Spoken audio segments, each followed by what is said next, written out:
The fifth and final season of She-Ra and the Princesses of Power comes to Netflix this Friday, May 15th, and you don't want to miss out. A DreamWorks remake of the 80s cartoon She-Ra, this show takes a new look at the chosen one with a destiny narrative and the implications of coming of age during a planetary war.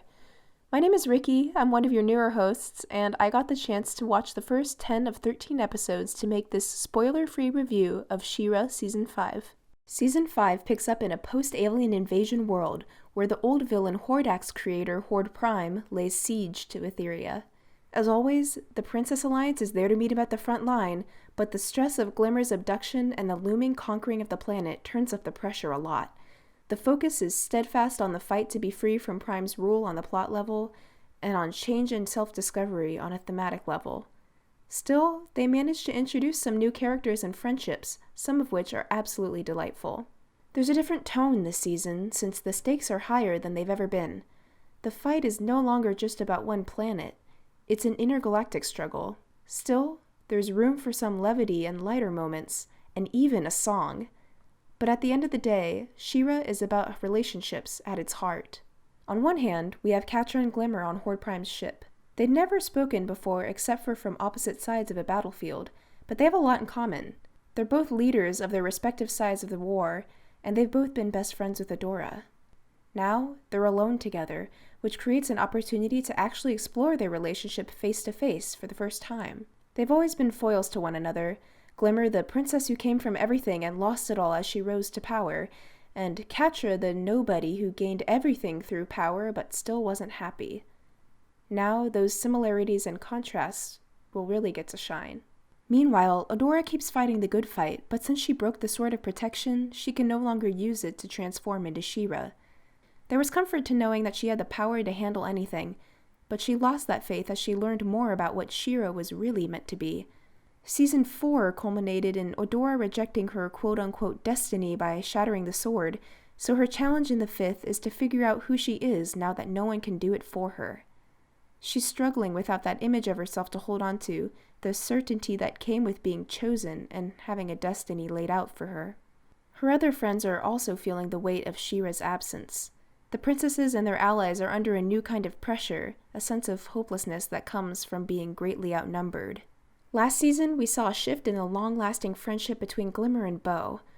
Now, the show addresses the rift that's formed between them after Glimmer insisted on trying to harness the power of the heart of Etheria. Her choice to reunite Scorpia with the Black Garnet was the push Hordak needed to pull the planet out of their little pocket dimension of Despondos and into the same dimension as the rest of the world, including Horde Prime's army. Glimmer and Bow have been together forever, and I'm sure a lot of us know what it's like to grow apart from a childhood best friend. Forgiveness takes time, but if it's deserved, then it's worth it. Once the two of them finally meet again, their relationship is explored with that in mind. That relationship isn't the only one that's transforming.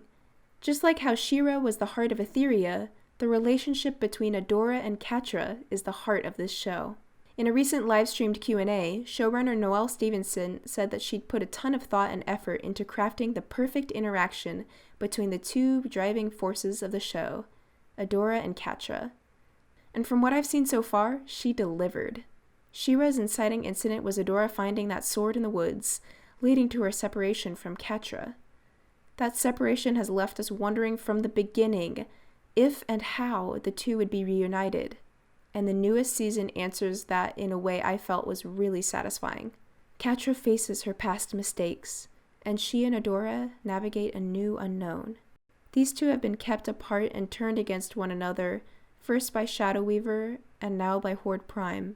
Now, they'll have to reach back to their roots and decide who they are for themselves. We also get some great moments with our secondary characters. Now that she's left the Horde and is done setting herself on fire to keep Catra warm, Scorpia's joined the Princess Alliance. She forms a friendship with Swiftwind, which actually makes sense for both of them. At the start, Scorpia was a princess minus the powers who saw herself as just there for others.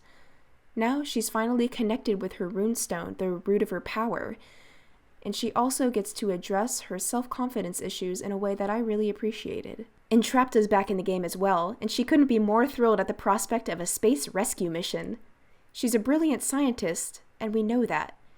Now comes the chance for her to work on the people stuff, as she puts it. which she has more trouble understanding than bots. There's also some well-deserved and much-anticipated screen time for Spinnerella and Natasha, whose relationship has always been really sweet but hardly gets the spotlight. In a war being fought mainly by dramatic young adults, these two are the chill lesbian aunts the team needs. But now, Horde Prime's invasion threatens to turn their stable marriage inside out. Another connection hanging in the balance is the one between Glimmer and her presumed dead father, King Micah. Just as Bo and Dora and Entrapta brought him back from Beast Island last season, Glimmer teleported out to carry out her plans for the Heart. She hasn't seen her dad since she was a little kid.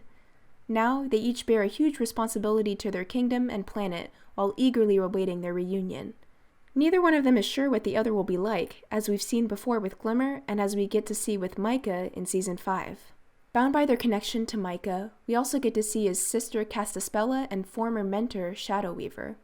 From the first 10 episodes, their interactions are kept more to the side than I would have wished. In a similar vein, I wish that the other princesses had more fleshed out arcs. Mermista, Perfuma, and Frosta have each been developed as characters to the point where we have a good idea of who they are as people, but they don't get to change much over time after that. That sort of narrative development is reserved more for Adora, Catra, and Glimmer, and on a lesser level, Bo, Scorpia, and Entrapta. I'm also left wondering about what happened to characters like Raz, the Horde kids, and one of my personal favorite characters, Huntara. I think that's what comes with having such a big ensemble cast while having 5 relatively short seasons to tell a story. I applaud the crew ref for working with what they have, but I would love to have delved more into what it meant to Mermista to see Selenia's fall to the Horde, how Perfuma is a contradiction as a peaceful warrior, and what happened to Frosta's parents that left her in charge of the kingdom so young. On the other side, Horde Prime sees the Etherians and their ties to one another as trivial. He has thousands of clones who obey his will, and we even get to meet one of them as a character. Prime's imagery interestingly includes some religious implications, as he sees himself as the only thing his followers and subordinates should have faith in. I absolutely want to delve into that in another video once I'm actually able to show you what I'm talking about. He reminds me of Steven Universe's White Diamond in terms of his motive as a villain. He also gives me Ego from Guardians of the Galaxy 2 vibes. To him, a world of only him would be flawless, so he must be destined to rule. It's that same assumption of destiny that our heroes, especially Catra and Adora, have been fighting against all along. In that sense, I feel like this season makes a lot of sense, even though it's tonally different. Our heroes are older now, and they are living in a somehow even scarier world, with even more complicated relationships to navigate. Basically, if you followed She-Ra up through Season 4, of course you should watch Season 5. If you started the show in an earlier season and decided it wasn't for you, there's a chance that you got bogged down in the exposition and fluffier earlier episodes before you got to some of the more somber themes of the show. So I'd give it another chance. And if you've never watched a show in your life, now's the perfect time to get into it. This is a bittersweet moment for She-Ra. I've really loved this show and I'm sad to see it go. But I'm also really excited to see these characters who I love so much have arcs that come to what I hope will be a satisfying end.